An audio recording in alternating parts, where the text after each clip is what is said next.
तो welcome friends, नमस्कार है आप सभी का। और इस वीडियो में हम लोग बात करने वाले हैं central university of south Bihar की वैकेंसीज के बारे में।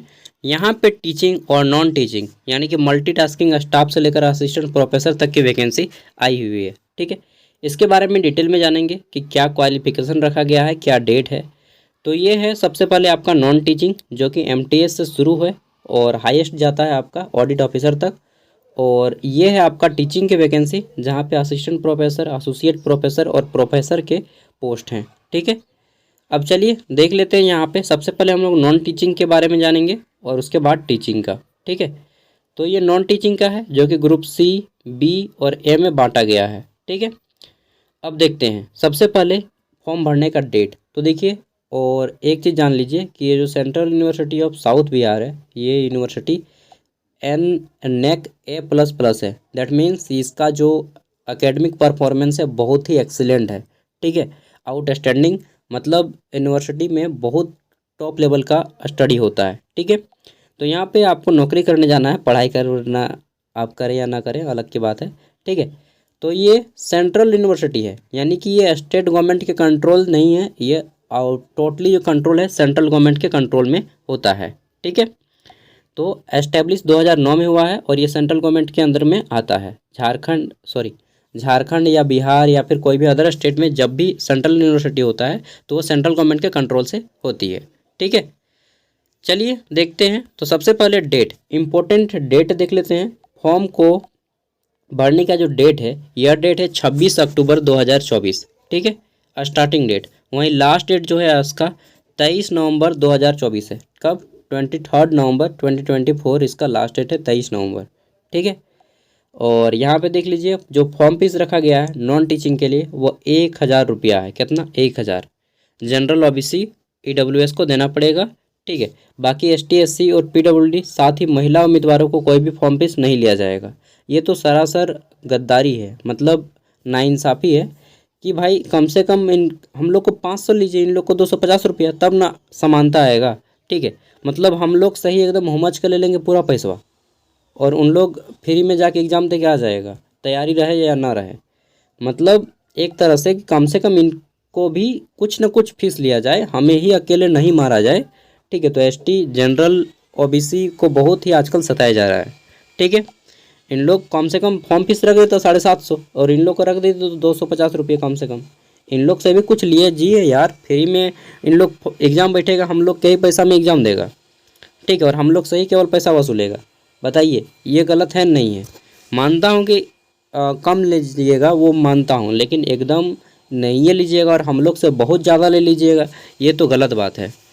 चलिए, धीरे धीरे विरोध होगा, सबका होगा।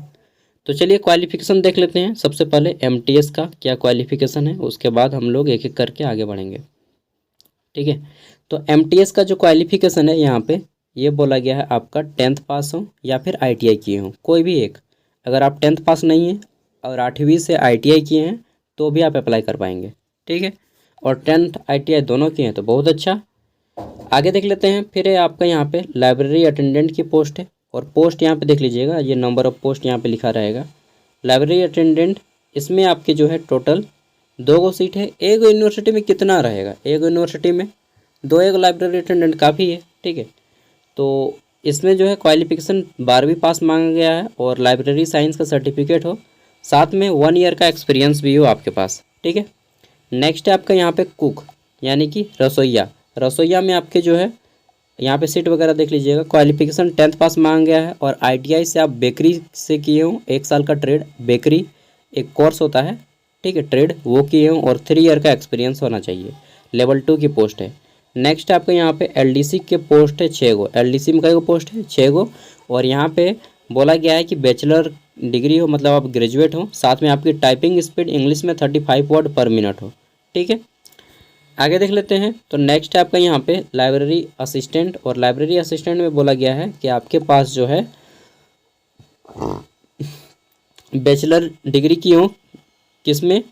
सॉरी, लाइब्रेरी बोल रहा हूँ, लेबोरेटरी असिस्टेंट, सॉरी। ठीक है, तो प्रयोगशाला सहायक जो है, इसमें आपका केमिस्ट्री बोला गया है कि आप BSc केमिस्ट्री किए हों ऑनर्स, चाहे आप B फार्मा का कोर्स किए हों, यानी कि बैचलर ऑफ फार्मेसी का कोर्स किए हों।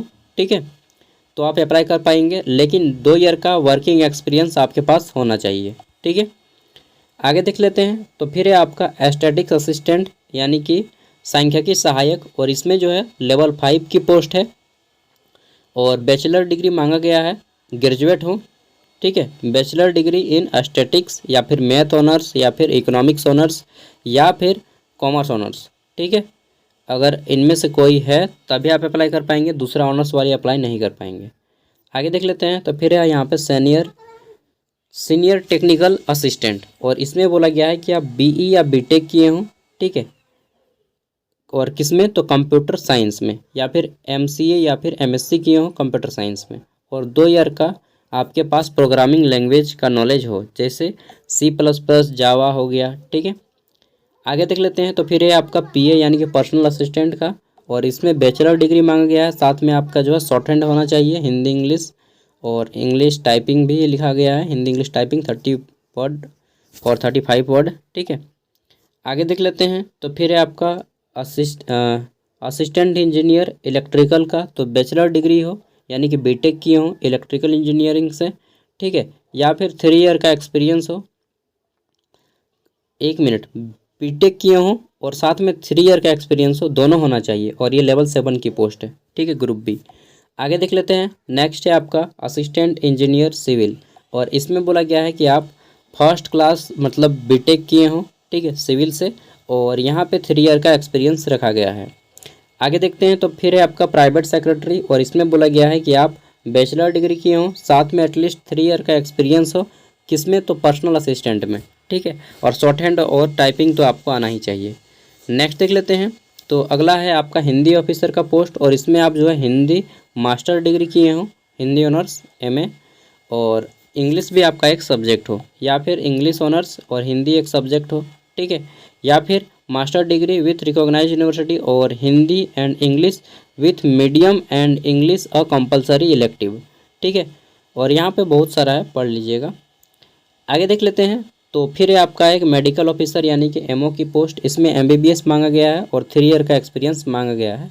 ठीक है, और मेडिकल काउंसिल ऑफ इंडिया यानी कि एमसीआई से आपका एफिलेटेड हो, और लेवल 10 की पोस्ट है, ग्रुप ए की। आगे देख लेते हैं। तो फिर है असिस्टेंट रजिस्ट्रार, और इसमें बोला गया है कि मास्टर डिग्री हो 55% के साथ, और यहाँ पे point scale of weather grading system follow किया जाएगा। ठीक है, देन है आपका यहाँ पे इंटरनल ऑडिट ऑफिसर की पोस्ट, और ये सबसे हाईएस्ट पोस्ट है नॉन टीचिंग में, लेवल 12 की पोस्ट है, 12वीं लेवल की।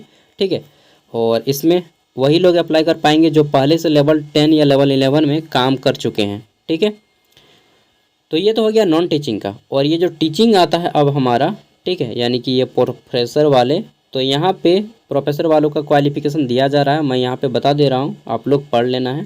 ठीक है, क्योंकि एक एक करके बताऊँगा तो काफ़ी वीडियो लंबा हो जाएगा। यहाँ पे शॉर्टली मैं बता देता हूँ, जैसे यहाँ पे शुरू होता है। ठीक है, सबका PDF मैं वीडियो को डिस्क्रिप्शन में दे दूँगा। ये आपका नॉन टीचिंग है, टीचिंग पोस्ट है, और टीचिंग पोस्ट को अप्लाई करने के लिए आपको 2000 रुपया देना पड़ेगा। हाँ, 2000, और बोलिएगा ST SC को 1 और रुपया नहीं। वही ना बोल रहे हैं कि यहाँ पे सरासर देखिए कितना बड़ा बेईमानी किया जा रहा है। कम से कम इनका फॉर्म फीस 1500 रख दीजिए और इनका 500 रख दीजिए। ठीक है, तब ना समानता आएगा। समानता का अर्थ ये नहीं कि आप एक ही आदमी से हुमच के ले लें और बाकी को छोड़ दें। ठीक है, तो ये लोग गलत रूल रेगुलेशन निकाला है। चलिए, जो भी है, कम से कम भाई थोड़ा सा तो रिलैक्स दो एकदम मारिए देखा तुम आदमी को। चलिए, तो इसमें जितना भी लोग प्रोफेसर लोग में अप्लाई करिएगा, सबको यहाँ पे पढ़ लीजिएगा, और मास्टर डिग्री होना चाहिए 55% के साथ में PhD हो। ठीक है, और नेट वगैरह भी किसी किसी मांगा गया है, किसी किसी में PhD मांगा गया है। ठीक है, तो PhD है तो डेफिनेटली आपका होने का संभावना बहुत ज़्यादा हो जाएगा, और UGC नेट किए हैं तो और अच्छा है, JRF किए हैं तब तो सुभान अल्लाह। ठीक है, तो जो भी है आप लोग पढ़ लीजिएगा, क्योंकि 2000 रुपया दीजिएगा तो बिना पढ़े तो नहीं दीजिएगा। ठीक है, तो पढ़ लेना है, मैं केवल अवेयर करा दिया हूँ, और इसका फॉर्म फिलअप ऑनलाइन होगा। नेक्स्ट वीडियो में मैं आपको फॉर्म फिलअप के बारे में बताऊँगा। ठीक है, कैसे आपको फॉर्म फिलअप करना है। और NTA का फॉर्म होगा, नेशनल टेस्टिंग एजेंसी का, बहुत गंदा फॉर्म होगा, मुझे मालूम है यार। चलिए, जो भी है अगली वीडियो में जानेंगे। और आज धनतेरस है तो कम से कम कुछ ना कुछ तो झाड़ू तो ले लीजिएगा यार। ठीक है, कुछ नहीं ले पाइएगा तो कम से कम एक झाड़ू ले लीजिएगा। चलिए, इसका PDF वीडियो को डिस्क्रिप्शन में दे रहा हूँ। Thank you, bye, all the best. शुभ दीपावली, जय लक्ष्मी पूजा, सरहुल पूजा, सोहराय पूजा, जितना भी होता है सब पूजा जय। आप सोच रहे हैं ये पंडित बन गया है यार मंत्र फूकने लगा जो, कोई बात नहीं भाई, जो सोचना है सोचिए।